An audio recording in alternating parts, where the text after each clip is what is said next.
Hi, ನಮ್ಮನೆ ಮುಂದೆ 2 ತೆಂಗಿನ ಮರಗಳನ್ನು ಸಾಕ್ಕೊಂಡಿದ್ದೀವಿ ನಾವು.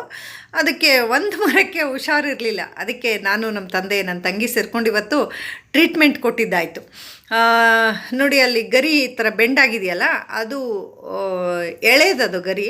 ಅದರಲ್ಲಿ ಹುಳ ಸೇರಿಕೊಂಡು ಅದನ್ನು ಕಚ್ಚುತ್ತೆ ಅಂತ ಹೇಳಿದ್ರು ನಮ್ಮ ತಂದೆ.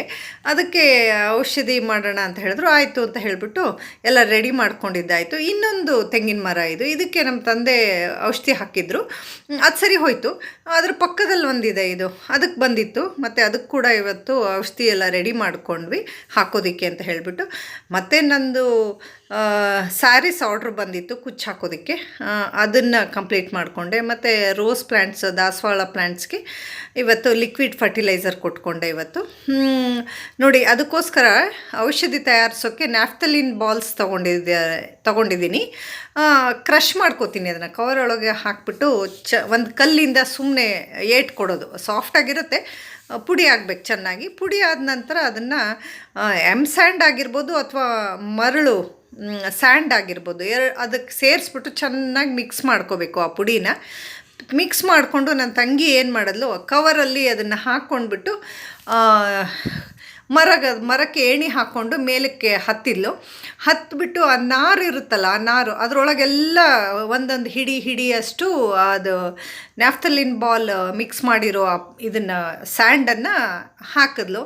ಇಷ್ಟೇ ಸಾಕೋದು. ತುಂಬ ಚೆನ್ನಾಗಿ ಮಳೆ ಬಂದ್ರಂತೂ ಇದ್ದಿದ್ದು ನೀಟಾಗಿ ಮರಳೆಲ್ಲ ಒಳಗೆ ಸೇರಿಕೊಂಡು ಸರಿ ಹೋಗ್ಬಿಡತ್ತೆ. ಅದು ಹುಳ ಕಚ್ಚೋದು ತಪ್ಪುತ್ತೆ. ಮತ್ತು ಇದು ಕಸ್ಟಮರ್ಸ್ದು ಸ್ಯಾರಿ ಎಲ್ಲ ರೆಡಿ ಇಟ್ಟಿದ್ದೀನಿ, ಬಂದು ತೊಗೊಂಡು ಹೋಗ್ತಾರೆ ಅವರು. ಸುಮಾರು ಸ್ಯಾರಿ ಬಂದಿತ್ತು. ಬೇಗ ಕೊಡೋದು ಯಾವುದಿತ್ತು ಅದು ಮಾತ್ರ ರೆಡಿ ಮಾಡಿದ್ದೀನಿ. ಒಂದು ಮಿಡ್ಲೇಜ್ ಅವ್ರದ್ದು ಸ್ಯಾರಿ ಇದು. ಹಾಗಾಗಿ ಅವರು ಸಿಂಪಲ್ ಬೇಬಿ ಕುಚ್ಚು ಹಾಕಿಸ್ಕೊಳ್ತಾರೆ ಯಾವಾಗಲೂ ನನ್ನ ಹತ್ರ. ಸೊ ಮತ್ತು ನನ್ನ ಅಮ್ಮನಿಗೂ ಹೊಸ ಸೀರೆ ತಂದಿದ್ನಲ್ಲ, ಆ ಸೀರೆಗೂ ಕುಚ್ಚು ಹಾಕಬೇಕಿತ್ತು. ಮತ್ತು ನನ್ನ ತಂಗಿ ಬ್ಲೌಸ್ ಹೊಲಿತಾಳೆ. ಅವಳು ಬ್ಲೌಸ್ ಹೊಲ್ದು ಕಂಪ್ಲೀಟ್ ಮಾಡಿದ್ಮೇಲೆ ನಾನು ಅದಕ್ಕೆ ಹುಕ್ಕು ಲೂಪು ಹಾಕೋಕ್ಕಿತ್ತು. ಸ್ಯಾರಿ ಕುಚ್ಚು ಹಾಕ್ತೀನಿ, ಅದು ನನ್ನ ಕೆಲಸ. ಬ್ಲೌಸ್ ಹೊಲಿಯೋದು ಮತ್ತು ಪೆಟಿಕೋಟ್ ಹೊಲಿಯೋದೆಲ್ಲ ನನ್ನ ತಂಗಿ ಕೆಲಸ. ಬ್ಲೌಸ್ ರೆಡಿ ಮಾಡಿದ್ದಾಳೆ, ಹುಕ್ಕು ಮತ್ತು ಲೂಪ್ ನೋಡಿ ರೆಡಿ ಮಾಡಬೇಕಿತ್ತು. ಸೊ ಹಾಗಾಗಿ ನೆಕ್ಸ್ಟ್ ಸಂಜೆಗೆ ಮಾಡೋಣ ಅಂತ ಹೇಳಿಬಿಟ್ಟು ರೆಡಿ ಇಟ್ಕೊಂಡೆ. ಮತ್ತು ನಮ್ಮಮ್ಮನ ಪಿಂಕ್ ಸಾರಿ ಇತ್ತಲ್ಲ, ಮದುವೆಗೆ ಅಂತ ತೊಗೊಂಡಿದ್ದು ಹೊಸದು, ಅದಕ್ಕೆ ಒಂದು ಅರ್ಧ ಭಾಗ ಮಾತ್ರ ಹಾಕಿದ್ದೀನಿ. ಇನ್ನೂ ಕುಚ್ಚು ಟ್ರಿಮ್ ಕೂಡ ಮಾಡಿಲ್ಲ. ಬೇರೆ ಎಲ್ಲ ಕೆಲಸ ಮುಗಿಸ್ಕೊಂಡು ಮತ್ತೆ ಕೂತ್ಕೊಂಡ್ರಾಯ್ತು ಸಂಜೆ ಮೇಲೆ ಅಂತ ಹೇಳಿಬಿಟ್ಟು ಹಾಗೆ ಇಟ್ಕೊಂಡೆ. ಅರ್ಜೆಂಟ್ ಇರೋದು ಮುಗಿಸ್ದೆ ಕಸ್ಟಮರ್ಸು.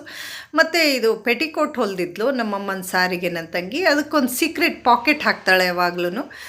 ಇರಲಿ, ಮತ್ತು ಏನಾದರೂ ಹಣ ತೊಗೊಂಡು ಹೋಗಬೇಕು ಅಂತ ಎಲ್ಲ ಆದರೆ ಈ ಪಾಕೆಟ್ ಯೂಸ್ ಆಗುತ್ತೆ ಲೇಡೀಸ್ಗೆ. ಸಲ್ವಾರ್ ಕಮೀಸ್ಗೂ ಸಲ್ವಾರ್ಗೂ ಈ ಥರ ಪಾಕೆಟ್ ಇಡ್ತೀವಲ್ಲ, ಹಾಗೆ ಪೆಟಿಕೋಟ್ಗೆ ಈ ಥರ ಪಾಕೆಟ್ ಇಟ್ಟಿರ್ತಾಳೆ. ಮತ್ತು ಪಿಂಕ್ ಇದು ಪೆಟಿಕೋಟು ಹೊಲ್ದು ಕಂಪ್ಲೀಟ್ ಮಾಡಿದ್ಲು.